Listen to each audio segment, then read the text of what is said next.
안녕하세요. 경기도에 살고 있는 애청자입니다. 이혼을 한 지 꽤 오랜 시간이 지났는데도 결혼 생활과 이혼을 결심하게 된 그 상황을 떠올리면 지금까지도 화가 납니다.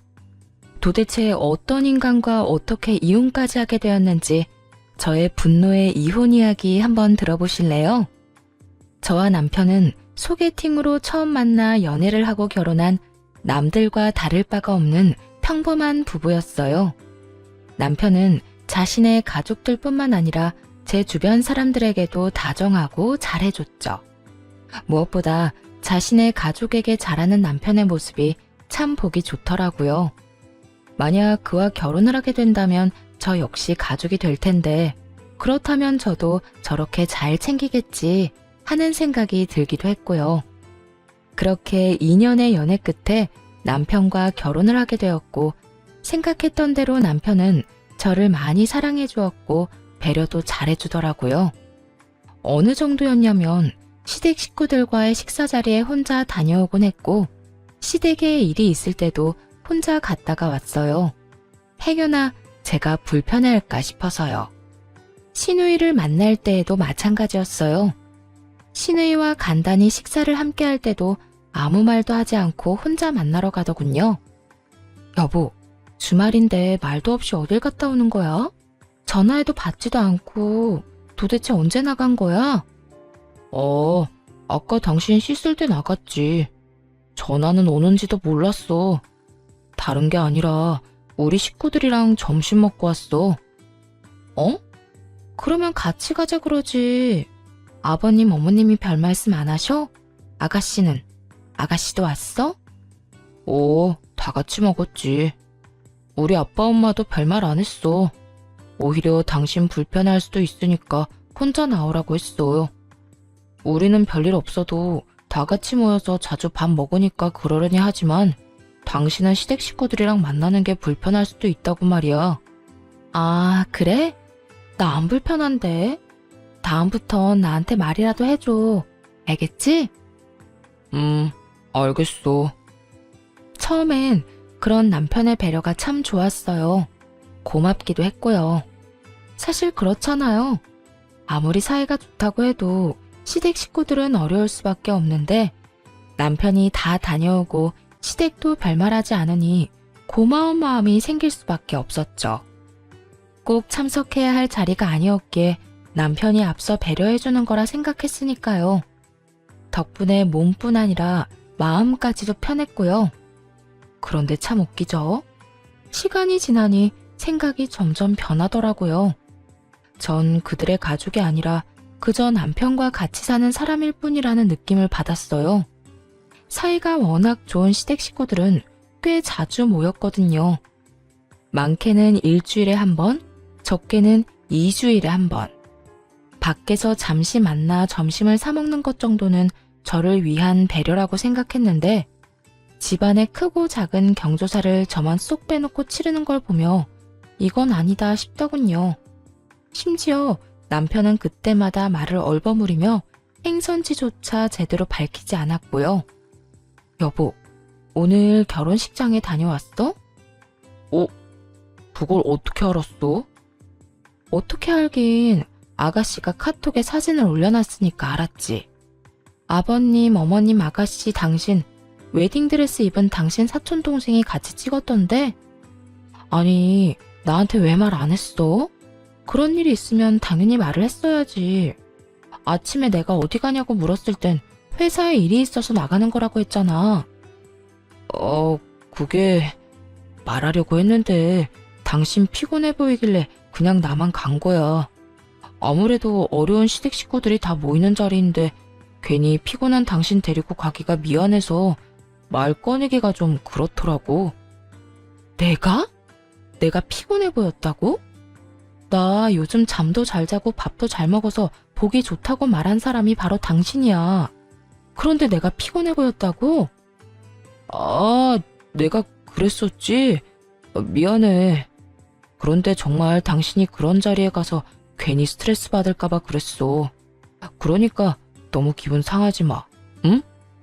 작은 어머님께도 잘 말씀드렸으니까 걱정하지 말고. 집안 어른들께서도 불편하면 이런 자리에 굳이 참석 안 해도 된다고 하셨어. 아무리 그래도 이건 좀 아닌 것 같아.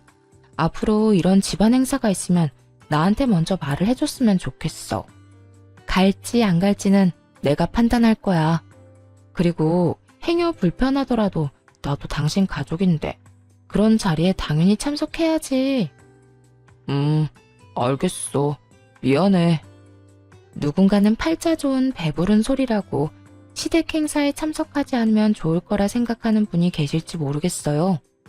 그런데 중요한 행사에까지 저를 완전히 배제하는 일이 계속되다 보니 이건 아니라는 생각이 들며 불만이 쌓이더라고요. 그리고 참석을 할지 안 할지는 저의 선택인 거잖아요. 그래서 결국 남편에게 집안 행사에 대해 꼭 미리 말해달라고 했고, 남편은 진심으로 미안해하며 앞으로는 이런 일이 없도록 하겠다고 약속을 하더군요. 하지만 그 약속은 지켜지지 않았고 얼마 지나지 않아 또 같은 일이 일어났습니다. 그날은 평일이었어요. 저는 집에서 온라인으로 사업을 하고 있었고 남편은 회사 생활을 하고 있었는데 남편이 출근 준비를 하지 않고 소파에 앉아 휴대전화만 들여다보고 있더라고요. 여보, 출근 준비 안 해? 얼른 준비하고 아침 먹고 가야 할 거 아니야. 오늘 연차 냈어. 아침은 내가 알아서 먹을 테니까 신경 쓰지 말고 일해. 연차? 왜? 무슨 일 있어? 어디 아파? 아니, 아무 일 없고 몸도 괜찮아. 그냥 하루 쉬기로 했어. 그러니까 난 신경 쓰지 말고 당신은 얼른 작은 방으로 출근이나 하세요.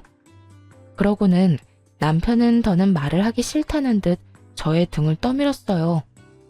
남편의 행동이 이상하긴 했지만 그저 피곤한가 보다 했죠. 어쩔 수 없이 집의 주 작업 공간인 작은 방으로 들어가 일하기 시작했어요. 그런데 일을 처리하다 보니 현관문이 닫히는 소리가 들리더라고요. 거실로 나가보니 남편이 온다 간다 말도 없이 사라진 거 있죠? 그래서 남편에게 전화를 걸었는데 받지도 않더라고요. 그 뒤로도 몇 번 더 전화를 걸어봤지만 계속해서 받지 않았고요. 휴대전화가 없었으니 가져간 것이 분명한데 전화를 받지 않아 걱정이 되다가도 왜 말도 없이 사라진 건지 몰라 화도 나더군요. 평소 전화 하나만큼은 잘 받던 남편이었기에 기분이 온종일 널뛰기를 했죠. 그러던 중에 날은 어두워졌고 저녁 7시가 다 되어서야 남편이 집으로 오더군요. 하루 종일 연락조차 되지 않던 사람이 웬 정장 차림으로 말이에요. 여보, 왜 전화를 안 받아? 걱정했잖아. 도대체 어딜 다녀온 거야? 오늘 할아버지 산소 다녀왔어. 매년 이맘때쯤 다녀오는데 엄마가 오늘 가는 게 어떻겠냐고 며칠 전에 그러더라고. 그래서 오늘 하루 쉬고 다녀왔지. 남편은 왜 연락을 안 받았는지에 대한 변명은 전혀 하지도 않고 무미건조하게 할아버지 산소에 다녀왔다며 소파에 앉더군요. 참 황당하기도 하고 화가 치솟아 오르기도 했어요. 남도 아니고 남편의 할아버지잖아요. 생전에 할아버님께서 남편을 너무나도 예뻐해 주셨다는 말을 많이 들었던 터라 산소에 갈 일이 있다면 꼭 데리고 가달라고 몇 번이고 말했었거든요. 그런데도 대수롭지 않게 말하는 남편의 반응에 더욱 화가 나는 상황이었죠. 거기에다 불과 며칠 전 이런 집안일이 있다면 먼저 말하겠다고 약속까지 했잖아요. 그랬던 사람이 아무런 약속도 한 적 없다는 듯 태연하게 구니 당연히 화가 나고도 남는 상황이었죠. 여보, 그런 일 있으면 나한테 말해주기로 했잖아. 더군다나 할아버님은 꼭 찾아뵙고 싶다고 몇 번이나 말했었는데 나한테 말이라도 하지 그랬어. 그랬지. 생각을 못했네. 미안해. 난 당신이 일하니까 괜히 방해하기 싫어서 그냥 우리 식구들끼리 다녀왔지. 매년 우리 식구들끼리만 가니까 당연히 올해도 그런 거고. 당신은 생각조차 못했지 뭐야. 진짜 미안해. 남편은 저를 빼고 시댁 식구만 묶어 우리 식구들이라고 하더군요. 마치 전 식구가 아니라는 듯 말이에요. 남편의 말에 깊은 섭섭함을 느꼈고 이 감정을 곧바로 표현하기로 했어요. 우리 식구들? 그러면 난 식구가 아니야? 나도 당신 식구 된 지가 언젠데 왜 그런 식으로 말해. 그리고 내 일은 당신도 알다시피 노트북이나 휴대전화로도 응대할 수 있는 거잖아. 당신이 나 배려해서 이러는 거 충분히 알겠는데 며칠 전에도 이런 일이 있으면 나한테 먼저 말해달라고 했잖아. 당신 계속 이런 식이면 나 정말 섭섭해. 미안. 난 정말 우리 여보 생각해서 그런 거였어. 섭섭할 거라고는 전혀 생각하지 못했어. 내가 앞으로 더 신경 쓸게. 제발 확 풀어.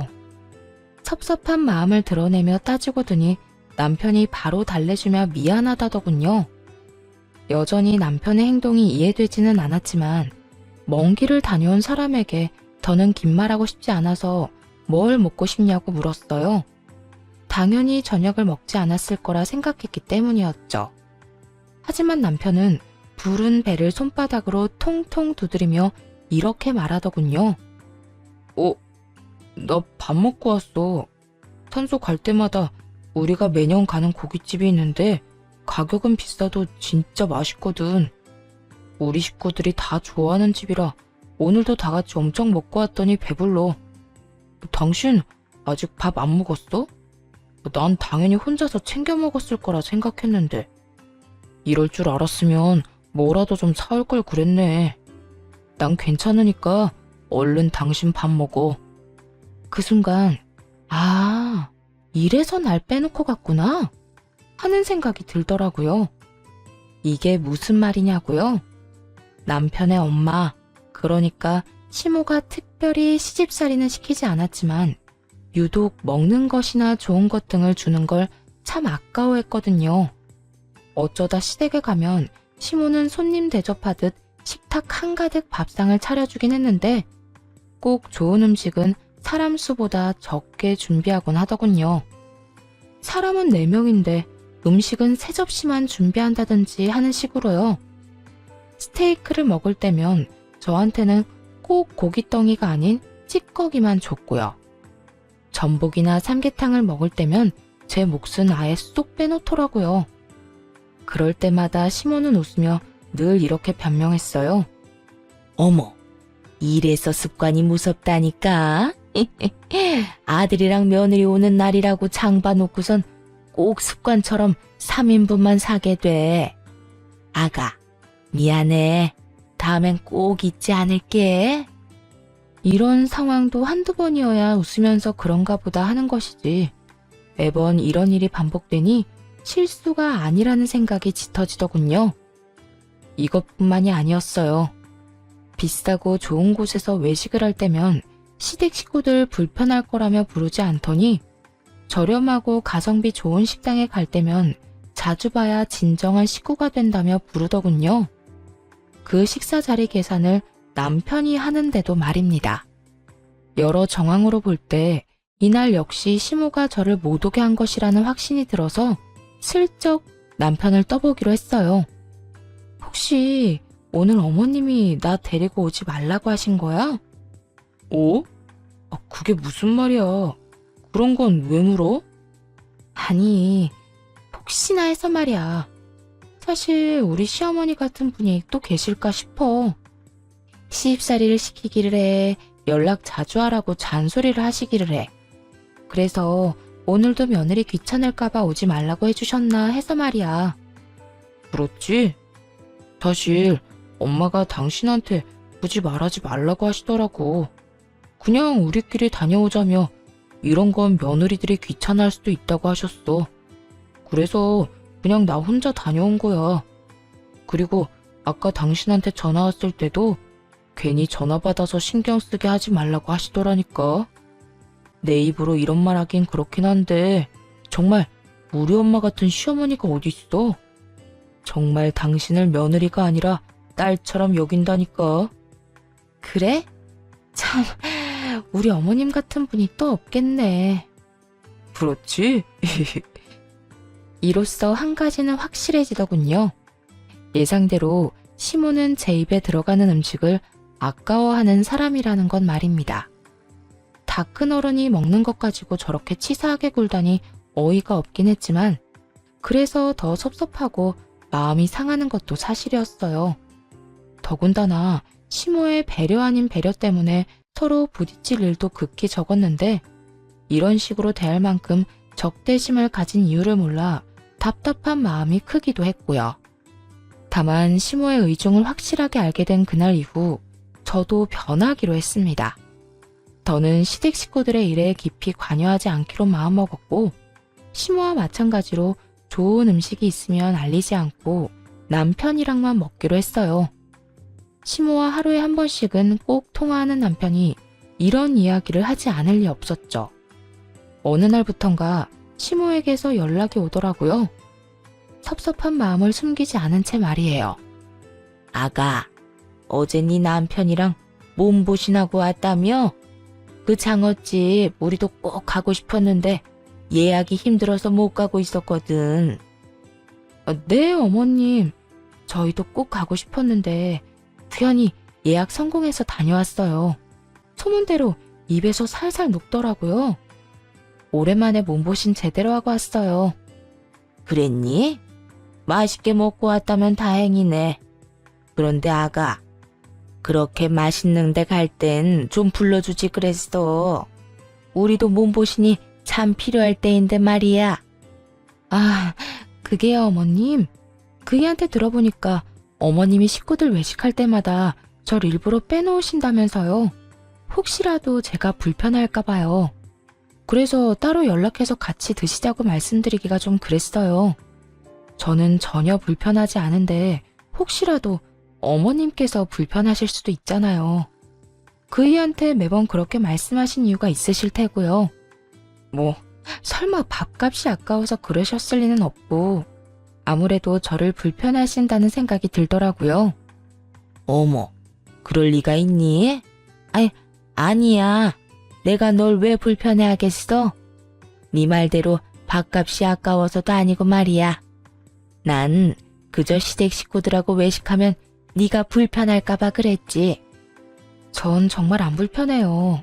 그러니까 앞으로는 비싸고 맛있는 거 먹으러 갈 때 남편이랑 같이 좀 불러주세요. 그러면 저도 어머님도 안 불편해하시는 걸로 알고 연락도 자주 드리고 자주 함께하는 식사 자리 마련할 테니까요. 응? 그러도록 하마. 네, 그러면 들어가세요. 통화 내내 웃으며 대응하자 시모는 그 어떤 말도 하지 않더라고요. 아니, 할 수가 없는 상황이었겠죠.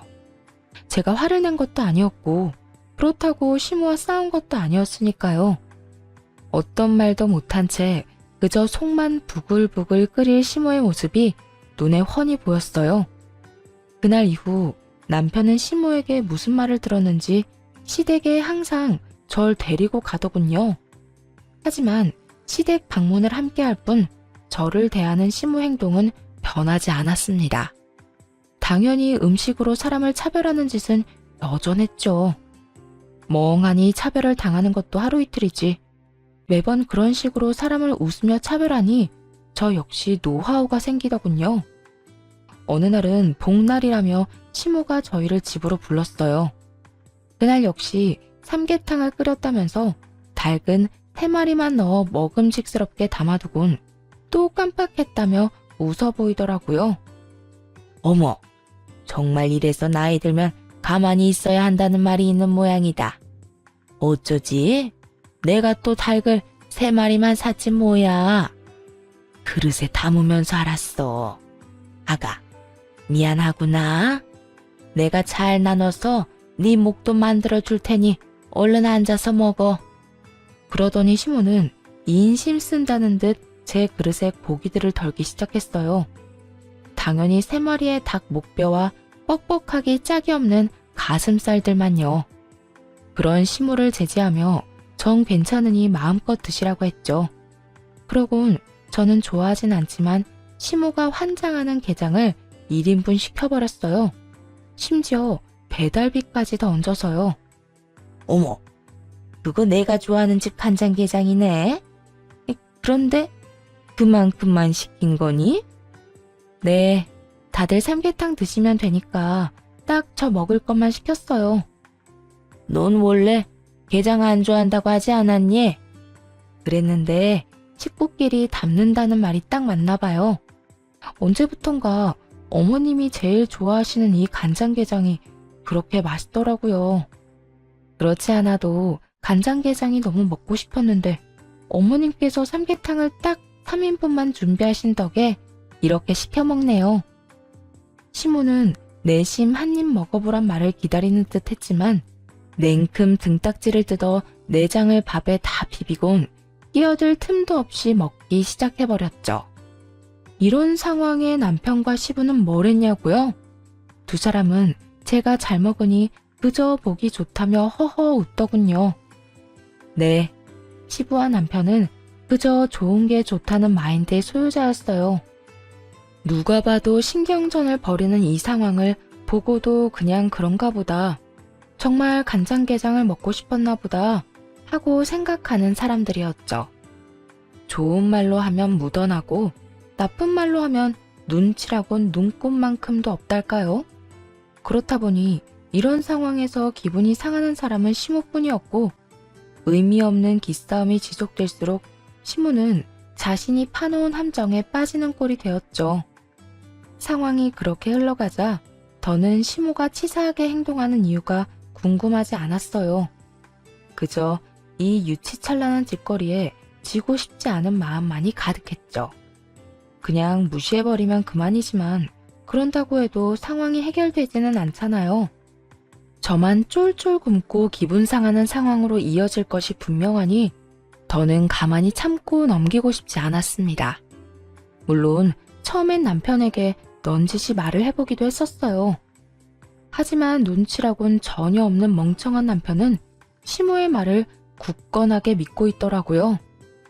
여보, 어머님이 혹시 나에 대해서 별말 안 해? 내가 뭘 어머님께 잘못했다거나 마음에 들지 않는 것이 있다거나 하는 거 말이야. 어? 갑자기 그런 건 왜 물어? 아니, 당신 집 갈 때마다 깜빡했다고 하시면서 내 음식은 준비 안 하시잖아. 외식할 때도 날 빼놓으시고 말이야. 혹시 내가 뭘 잘못했나 걱정이 돼서 물어보는 거야. 그런 거 아니야. 당신한테 불만 있거나 당신이 뭘 잘못한 게 아니라 엄마는 정말 며느리인 당신이 불편할까봐 그런 거라고 했다니까. 음식도 정말로 깜빡한 거래.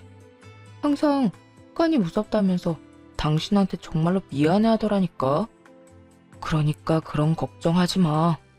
우리 엄마가 당신 생각을 얼마나 하는데. 이렇게 확신을 하는 남편을 보며 더 설명하기를 포기했어요. 살 길은 혼자 알아서 찾아야 하겠더군요. 그렇게 시모와 신경전을 벌이던 어느 날 시모의 생신이 다가왔어요.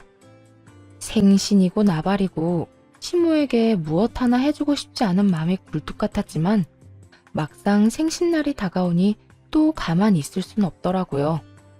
그래서 시모 생신을 기념해 남편과 제주도 여행을 계획하게 되었어요. 평소 좋아하시던 곳에서 식사 대접이나 하면 되지 않을까 생각했지만 매년 생신 때면 여행을 다니곤 했다는 남편의 말에 그렇게 하기로 한 것이었어요. 여행 경비는 당연히 남편과 함께 부담했고 괜히 돈 쓰고 욕먹고 싶지 않아 최고급 숙소에 여행 코스까지 신경 써서 짜두었죠. 어느새 출발날이 되어 공항으로 향했어요. 볼 일이 있다고 해서 시부와 시모는 먼저 공항으로 가 있는 상태였죠. 시모와 좀 껄끄럽긴 했지만 오랜만에 여행이라 들뜬 마음으로 공항으로 들어섰는데 저를 발견한 시모가 득달같이 달려와 다짜고짜 화를 내기 시작하더군요. 넌 왜 온 거니? 우리 식구들끼리 가는 여행에 네가 왜 눈치도 없이 끼냔 말이야? 눈까지 뒤집으며 갑자기 화를 내는 시모의 모습도 시모의 입에서 흘러나오는 그 모든 말들도 정말 너무 어이가 없더라고요. 저도 엄연히 남편의 아내로서 한 가족이 된 건데 가족 여행에 왜 눈치도 없이 끼었냐뇨. 저도 식구잖아요. 남편이 가는 가족 여행에 저도 같이 가는 게 당연한 거 아니에요? 그리고 이 여행 제가 다 예약하고 돈도 냈다고요. 그런데 왜 함께 못 가는 건데요? 시모의 말에 지지 않고 말하자 시모가 코웃음을 치며 이렇게 말하더군요. 당연하긴 뭐가 당연해. 넌 그냥 여기 남아있거라. 괜히 따라와서 내 기분 상하게 하지 말고. 얼마를 썼는지는 모르겠지만 내 생일 선물 줬다고 생각하려무나. 지금 돈이 문제가 아니잖아요. 어머님은 이게 말이 된다고 생각하세요? 말이 안 될 건 또 뭐니? 이번 여행의 주인공은 나고 주인공인 내가 너랑 가기 싫다는데. 그럼 넌 그냥 빠지면 되는 거야. 너 하나만 빠지면 우리 가족 여행이 더 즐거울 텐데 그게 뭐 그렇게 말이 안 되는 소리라고 따지고 드는 게야? 넌 그냥 내가 돌아가라고 하면 가면 되는 거라고. 시모는 말을 끝내자마자 더는 할 말이 없다는 듯 등을 돌려버렸어요. 너무 황당해 어떤 말도 나오지 않았죠. 그저 이 상황을 남편이 해결해 줄 거란 믿음을 가지고 그쪽을 바라보았어요. 하지만 남편은 이런 믿음을 비웃기라도 하듯 저보다 더 당황스럽다는 표정을 지어 보이며 다 기어들어가는 목소리로 말했어요. 여보, 어쩔 수 없겠다. 지금은 그냥 집에 가. 뭐? 나 그냥 집에 가라고? 무슨 이런 경우가 있어? 미안해. 그런데 이번 여행은 엄마 생신 기념 여행이잖아. 그러면 엄마가 주인공인데 이렇게 싫다고 하시는 걸 어쩔 수 없잖아. 매년 우리 식구들끼리만 여행을 가서 그런지 엄마도 당신이 같이 갈 거라는 생각을 못해서 지금 이 상황이 당황스러운가 봐. 그러니까 지금은 그냥 집에 가고 여행 다녀와서 이야기하자. 어? 남편은 또다시 우리 식구들이라고 하며 저만 쏙 빼놓고 말하더군요. 그날만큼은 이대로 남편을 보낼 수 없었어요. 당신 진짜 너무하는 거 아니야? 매번 우리 식구 하는데 난 당신 식구 아니야? 왜 매번 이런 식으로 선을 긋는 거야? 그리고 다른 건 몰라도 이건 아니지. 이런 식으로 날 집에 혼자 돌려보내는 건 진짜 아니라고. 그러면 그냥 당신도 나랑 집에 가. 어머님이 날 싫어하신다니 여행 같이 안 갈 테니까 당신도 나랑 집에 가자고. 그럴까? 나 그래도 돼, 엄마? 남편이 이러지도 저러지도 못하고 시모를 보며 묻자 시모가 신경질적으로 저를 쏘아보곤 남편의 손을 잡아 끌더군요. 저 역시 물러서지 않고 남편을 붙잡은 채 다시 물었어요. 정말 이대로 그냥 갈 거야? 나만 남겨두고? 결국 남편은 곤란하다는 듯 제 손을 뿌리치더니 어쩔 수 없다는 말만 남기곤 시모의 손을 잡고선 멀어졌어요. 정말 비참하고 황당하더군요. 며느리를 남이라고 생각하며 좋은 일에서는 철저하게 배제하는 시모나 이런 상황에서 마누라를 버리고 엄마의 뜻에 따라 졸졸 따라가는 남편이나 또 남일 구경하듯 쳐다만 보고 있는 시부와 시누이까지도 최악이었죠. 아무것도 이해할 수가 없었어요. 어느새 시댁 식구들이 시야에서 사라졌고 그 공항에서 혼자 우두커니 서서 한참을 생각했어요.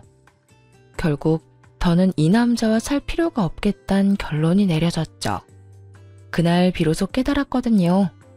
그 전까진 남편을 그저 눈치 없고 시모의 말을 너무 믿는 사람이라고만 생각했는데 사실은 제 편이 되어주기는커녕 저를 고민도 없이 버릴 남자라는 것을요. 머릿속이 정리가 되니 더는 지체할 필요가 없겠더라고요. 그 길로 집으로 돌아가 짐을 다 싸 친정으로 거취로 옮겼고 차근차근 이혼을 준비했어요. 그리고 시댁 식구들이 돌아오는 날 공항으로 마중을 나갔죠. 저를 보자마자 해맑게 웃으며 달려오는 남편과는 달리 시모의 얼굴은 보기 좋게 일그러지기 시작하더군요. 여보, 힘들게 뭐 하러 여기까지 온 거야? 아, 나 보고 싶어서 여기까지 마중 나온 거야? 난 내심 당신 기분 많이 상한 건 아닌지 걱정 많이 했었는데 이렇게 마중 나온 당신 얼굴 보니까 안심된다. 고마워. 고맙긴. 나도 할 말 있어서 여기까지 나온 거야. 그러니까 너무 고마워하지 않아도 돼. 응? 할 말? 집에 가서 이야기하면 되지. 얼마나 급하길래 여기까지 왔어? 이야기해봐. 무슨 말인데? 우리 이혼하자. 나 당신이랑 이제 그만 살려고. 뭐? 이혼? 그게 갑자기 무슨 말이야? 뭘 그렇게 놀라. 마누라 버리고 엄마 손잡고 비행기까지 탔을 때 이 정도는 각오하고 그렇게 행동한 거라 생각했는데? 뭘 또 그렇게까지 말을 해. 내가 말했잖아. 다녀와서 이야기하자고. 엄마가 우리 식구들끼리만 간다고 생각했던 상황이어서 당황했던 거라니까. 그리고 다른 여행도 아니고 생신기념 여행이어서 엄마 뜻에 따랐을 뿐이야. 당신도 알다시피 어쩔 수 없는 상황이었잖아. 어쩔 수 없는 상황? 그건 당신 생각이지. 그리고 당신도 지금 말했잖아. 우리 식구들.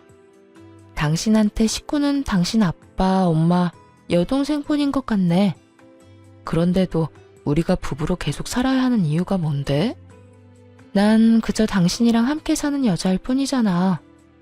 이때까진 당신이 날 그런 식으로 버린 적이 없었으니 그러려니 했지만 그날 공항에서 어머님 손잡고 들어가는 당신 보면서 이런 생각이 들더라. 더는 당신이랑 같이 살 필요가 없겠다고. 어머님이 하는 행동들을 참고 살아야 할 이유도 모르겠고 말이야. 도대체 그게 무슨 말이야? 일단 자세한 이야기는 집에 가서 하자. 하여튼 이혼은 절대 안 돼. 이혼은 무슨 이혼이야? 갑작스러운 이혼 통보에 남편은 그게 무슨 말이냐며 도무지 영문을 알 수 없다는 표정으로 저를 바라보더군요.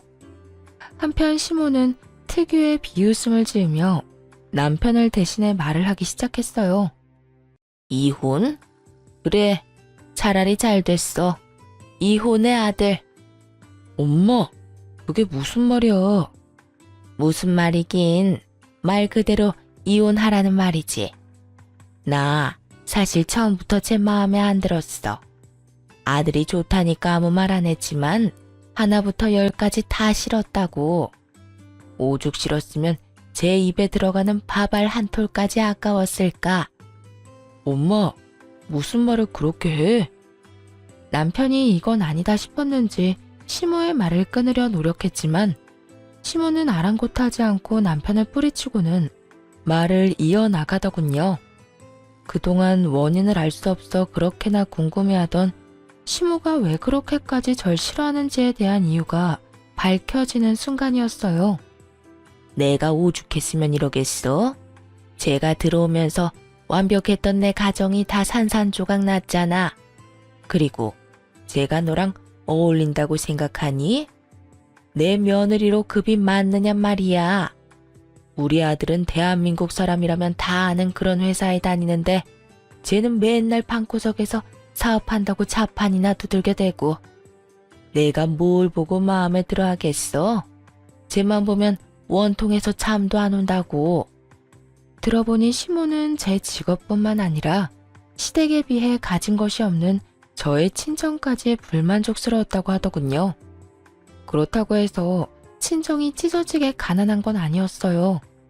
자가도 있었고 부모님 노후 준비도 다 되어 있으신 상태였거든요. 시모는 하나부터 열까지 마음에 안 드는 절 받아들인 것은 오로지 남편 때문이었고 결혼을 하고 나니 제 꼴이 더 보기 싫어졌다는 말까지 서슴없이 해댔어요. 거기에다 이런 말도 하더군요. 사업? 웃기지도 않아서. 사업은 아무나 하는 줄 아는가 보지. 사업한다고 방구석에 처박혀서 내 아들 돈으로 편하게 사는 건 누가 모를 줄 알아? 어디 내 아들 등골이나 빼먹는 거머리가 건방지게 뭐? 이혼? 누가 이혼하자고 하면 무서워할 줄 알아? 아들, 당장 이혼해라. 그렇게 시모가 저를 차별하고 미워했던 이유들이 밝혀지고 나니 거친 말들을 서슴없이 하는 시모에게 화도 나지 않더라고요. 아, 그랬어요. 진작 말씀하시지 그러셨어요. 그랬으면 이런 결혼은 하지도 않았을 텐데. 어찌되었든 이혼은 하기로 했고 그렇게 완벽했던 가정으로 잘난 아들 돌려보내 드릴 테니 당장 데리고 가세요. 저도 미련 없어요. 누군 미련이 있는 줄 아니? 내 아들은 알아서 할 테니 넌 내가 사준 집에서 짐부터 빼. 짐이요? 걱정도 하지 마세요. 이미 짐 다 뺐으니까 이혼이나 빨리 하게 해주세요. 이쯤 되자 상황은 빠르게 정리되어 갔어요. 대화가 마무리될 때쯤 입을 꾹 다물고 있던 남편이 시모에게 말하기 시작하더군요. 이혼만은 싫었는지 저를 가로막고 서서 하는 말이 웃기지도 않았어요. 엄마, 무슨 말을 그렇게 해? 난 이혼하기 싫다니까. 그리고 이 사람 집에서 그냥 노는 거 아니야. 온라인 사업으로 돈 꽤 벌어서 요즘 매장도 알아보고 다닌다고. 이때껏 번 수익금으로 매장 연다고 말이야. 일정하진 않지만 고정 수익도 꽤 되고 장사 잘 되는 달엔 내 월급보다도 잘 벌어. 도대체 엄마는 이 사람을 어떻게 생각하고 있었던 거야? 뭐? 그만큼이나 잘 번단 말이야? 아니, 집구석에서 뭘 하길래 돈을 그만큼이나 벌어? 아들이 뭘 잘못 알고 있는 거 아니야? 요즘 세상이 어떤 세상인데 꼭 회사에 다니지 않아도 자기 능력만 되면 얼마든지 집에서도 돈을 벌 수 있다고. 남편이 열을 올리며 설명하자 시모가 조금 당황한 듯 하더라고요. 급하게 저의 눈치를 살피며 말까지 더듬기 시작했으니까요.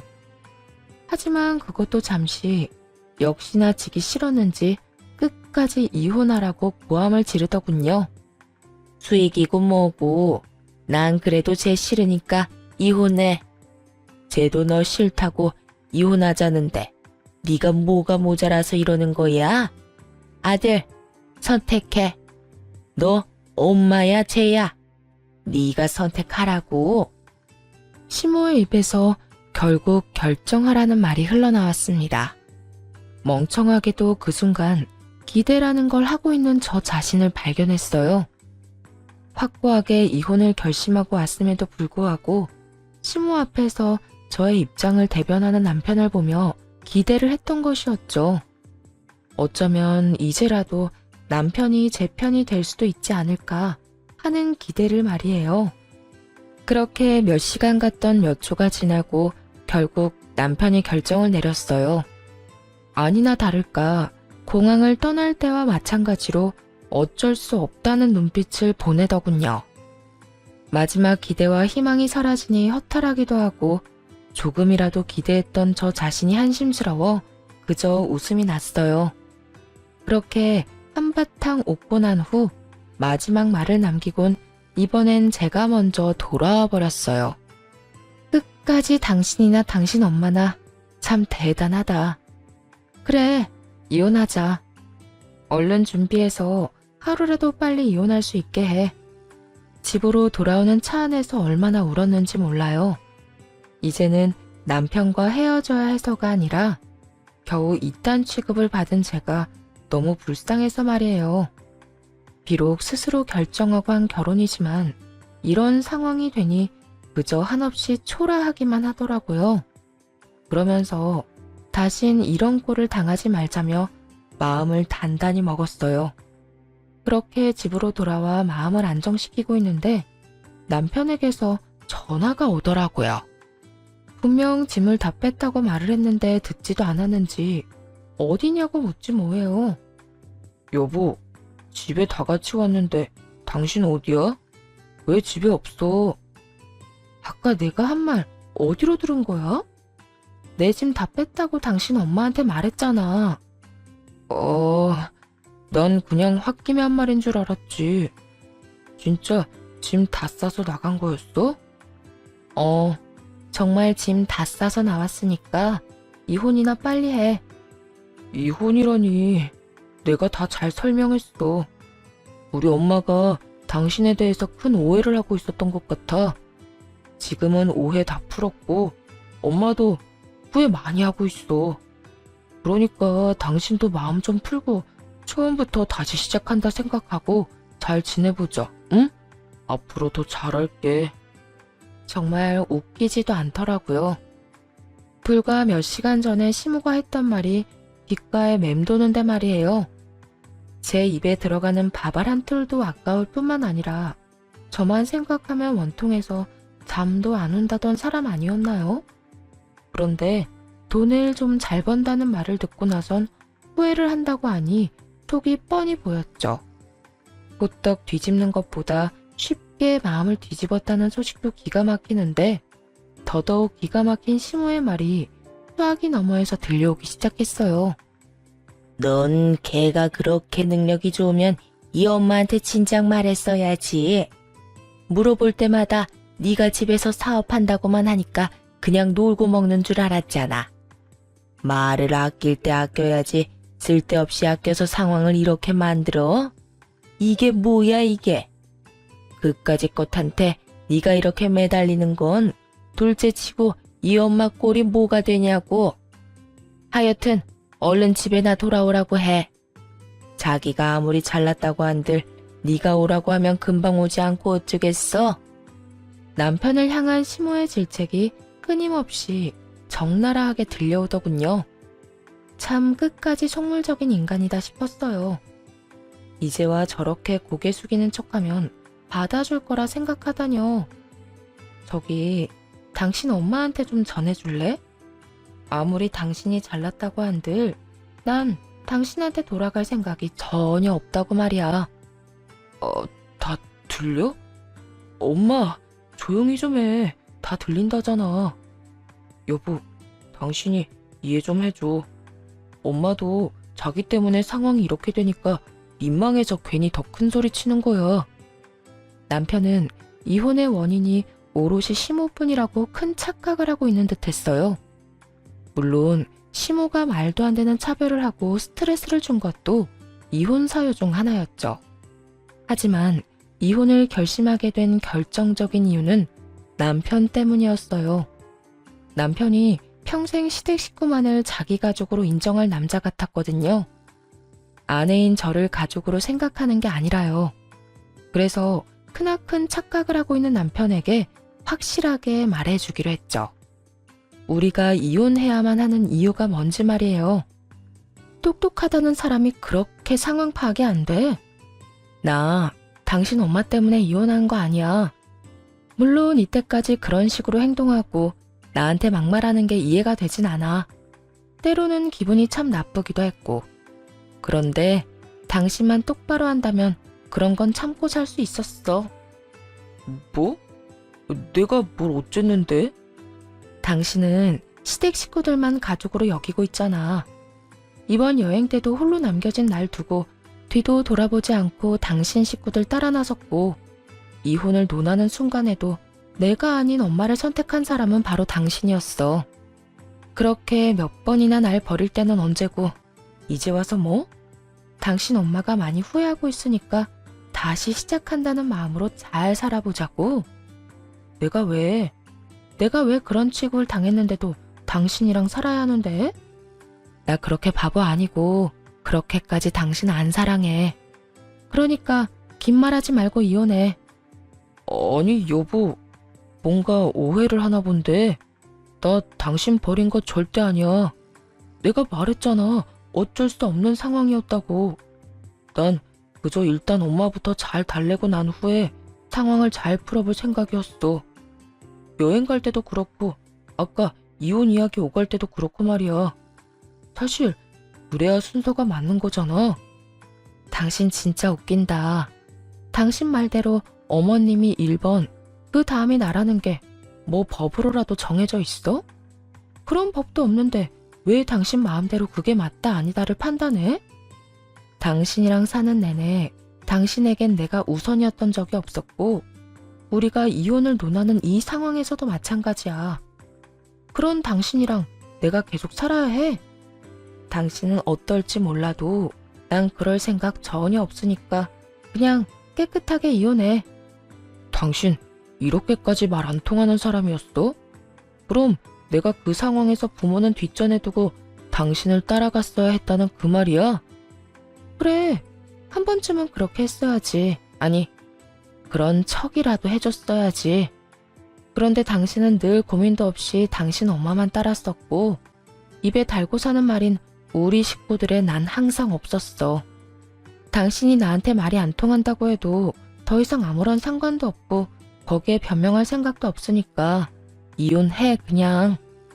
남편과의 다툼이 긴 시간 동안 이어졌어요.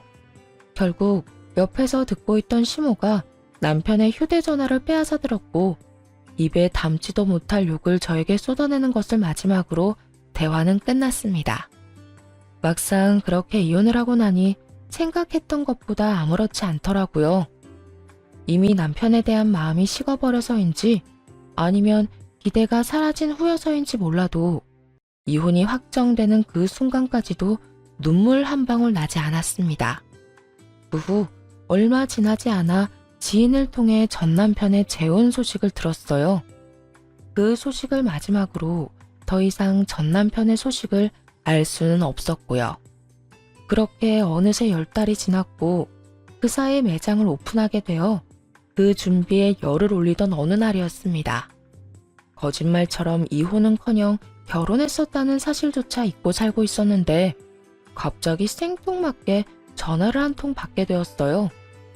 그 전화의 발신인은 다름 아닌 전시모였고요. 전시모는 제가 전화를 받자마자 울기 시작했고 무슨 일인가 싶어 한참을 전화기를 들고 있었죠. 한동안 울던 전시모가 조금 진정이 된 듯 하소연을 하더군요. 지선아, 잘 지내니? 갑자기 연락해서 이런 꼴이나 보이고 미안하구나. 괜찮아요. 그런데 무슨 일로 전화까지 하셨어요? 그게 너무 속이 답답한데 말할 데가 없어서 너한테 연락했다. 너도 들었지? 승훈이 재혼한 거. 네, 들었어요. 이혼 서류에 찍은 도장 잉크가 마르기도 전에 재혼한다는 이야기 들리더라고요. 들어보니 집도 잘 살고 여자 직업도 좋다고 하던데 소원대로 능력 좋은 며느리 얻으셔서 좋겠어요. 좋기는 무슨. 나도 그런 줄 알고 결혼시키려고 온갖 짓을 다 했는데 그 여우 같은 년이 글쎄 우리 아들을 뺏어갔어. 내 말이라면 뭐든 다 들어주고 우리 가족밖에 모르던 내 아들 승훈이가 그년한테 홀려서 나하고 영까지 끊어지 뭐니. 들어보니 아주 가관이더군요. 전 시모는 마음에 드는 며느리감을 구해 전 남편과 결혼을 시켰고 새로운 며느리에겐 오라가라 하며 시집살이를 시켰다고 하더군요. 마음에 안 들어서 식구로 여겨주지도 않았던 저를 대했을 때와는 다르게 말이죠. 그러면서도 여전히 아들은 자기 손바닥 위로 올려두었고요. 상황이 그렇게 되자 하루가 멀다고 며느리와 다투었고 새 며느리는 전 남편을 살살 구슬려 자신의 편으로 만들기 시작했대요. 상황이 묘하게 이전과 비슷하게 흘러가는 것을 느낀 전 남편은 2번 이혼하기는 싫었는지 이번엔 엄마를 버리고 자신의 가정을 선택했다더군요. 그래서 이런 상황이 돼버렸다고 하며 전 시모가 또 눈물을 짜내기 시작하더라고요. 어떻게 우리 승훈이가 나한테 이럴 수가 있니? 그렇게 자랑하던 잘난 아들 한 번 이혼시킨 것도 모자라 2번 이혼시키지 못해 서럽다며 우는 전 시모의 말을 듣고 있는데 참 끝까지 정신 못 차리는 인간이라는 생각이 들더라고요. 다른 사람도 아닌 전 며느리에게 연락해 이런 하소연을 할 정도니까요. 거기까지만 해도 기가 차서 할 말이 없었는데 더 가관인 말이 전 시모의 입에서 흘러나오기 시작했어요. 이럴 줄 알았으면 그냥 널 붙잡을 걸 그랬다. 내가 너랑 이혼한다고 할 때 무릎 꿇고 빌 걸 그랬어. 얼마나 후회가 되는지 몰라. 그래서 하는 말인데 너 지금이라도 우리 승훈이랑 다시 시작하면 안 되겠니? 우리 아들이 널 많이 사랑했었으니까 네가 돌아온다고 하면 다 정리하고 올 거다. 정말 대단하지 않나요? 60년이 넘는 세월 동안 도대체 어떤 생각을 가지고 살았길래 저러는지 제 상식으론 도저히 이해가 되지 않더라고요. 더는 이런 말 같지도 않은 말을 듣고 싶지도 않았고 다신 이런 연락을 할 엄두도 내지 못하게 확실히 말해야겠다는 생각이 들었어요. 그걸 말이라고 하세요? 제가 왜요? 저랑 살 때는 엄마 말이라면 뭐든지 따르고 이제는 새 와이프 말이라면 다 따르는 줏대없는 남자한테 무슨 미련이 남아서요? 이제 와서 아쉬운가 본데 버스 떠난 뒤에 손 흔들어봤자 돌아오지 않는 건 몰라요? 그렇게 아들만 치켜세우고 며느리는 없는 사람 취급하더니 결국에는 소중했던 아들 잃은 꼴이 참 보기 좋네요. 뭐야? 너 무슨 말을 그렇게 해? 예의라는 걸 모르니? 어떻게 자식 뺏긴 어른한테 그딴 말을 할 수가 있어? 저는 남편을 뺏겼었는데 이 정도 말은 할 수 있는 거 아닐까요? 하여튼 전혀 아줌마 뜻대로 움직여줄 생각 없으니까 괜한 기대는 변기통에나 잘 버리세요. 다신 연락도 하지 마시고요. 그대로 단호히 전화를 끊어버렸고 그 후론 어떤 연락도 오지 않더라고요. 그러게 있을 때 잘하라는 말이 괜히 생긴 말이 아니란 생각을 했네요. 이후에 다시 이혼에 대해서 잊고 사업에 더 집중하며 지냈고 요즘은 사업을 키우는 일에 매진하고 있어요. 이혼 후에 일은 더 잘 풀리기 시작했는데 좋은 거래처를 만나게 되었고 좋은 기회도 생겼어요. 덕분에 뭔가 좋은 일이 생길 것 같은 요즘이네요. 추진하고 있는 일이 어느 정도 자리 잡고 나면 저를 위한 시간을 좀 가져보려고요. 사연 들어보니 여행을 많이들 떠나시는데 저도 떠나볼까 생각하고 있어요. 이혼 때문에 인생의 실패자가 되면 어쩌나 하는 마음에 걱정을 많이 했는데 막상 하고 나니 그깟 이혼 별거 아니더라고요. 요즘 저는 제 삶에 만족하며 너무나도 잘 지내고 있으니까요. 이로써 사연이 끝이 났네요.